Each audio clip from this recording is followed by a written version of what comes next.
Episode number 200.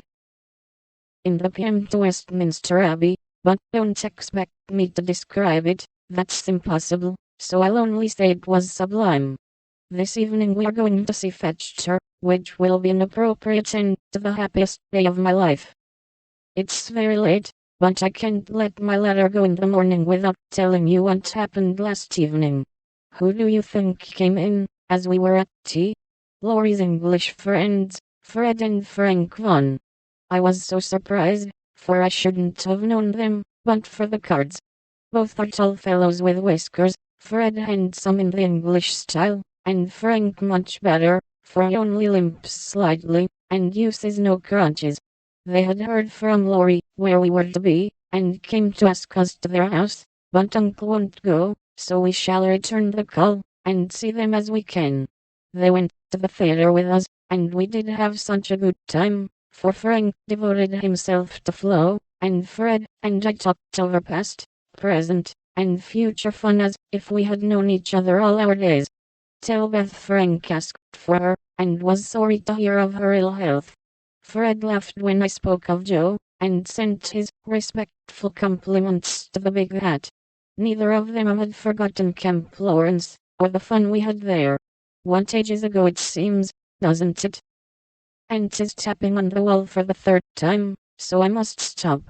I really feel like a dissipated London fine lady, riding here so late, with my room full of pretty things, and my head a jumble of parks, theaters, new gowns, and gallant creatures, who say, ah, and twirl their blonde mustaches with the true English lordliness. I long to see you all, and in spite of my nonsense, as ever, your loving Amy. Paris. Dear girls, in my last I told you about our London visit, how kind the Vaughans were, and what pleasant parties they made for us. I enjoyed the trips to Hampton Court and the Kensington Museum more than anything else, for at Hampton I saw Raphael's cartoons, and at the museum, rooms full of pictures by Turner, Lawrence, Reynolds, Hogarth, and the other great creatures.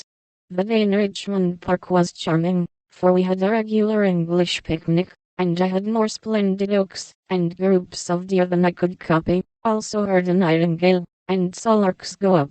We did London to our heart's content, thanks to Fred and Frank, and were sorry to go away, for though English people are slow to take you in, when they once make up their minds to do it they cannot be outdone in hospitality, I think.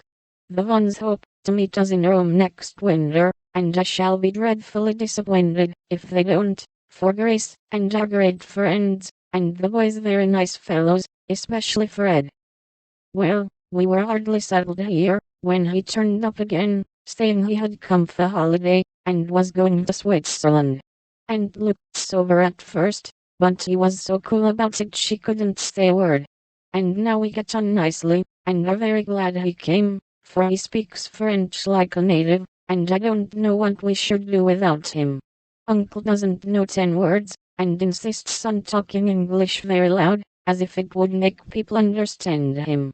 Aunt's pronunciation is old-fashioned, and Flo and I, though we flattered ourselves that we knew a good deal, find we don't, and are very grateful to have Fred do the parleyvooing, as Uncle calls it.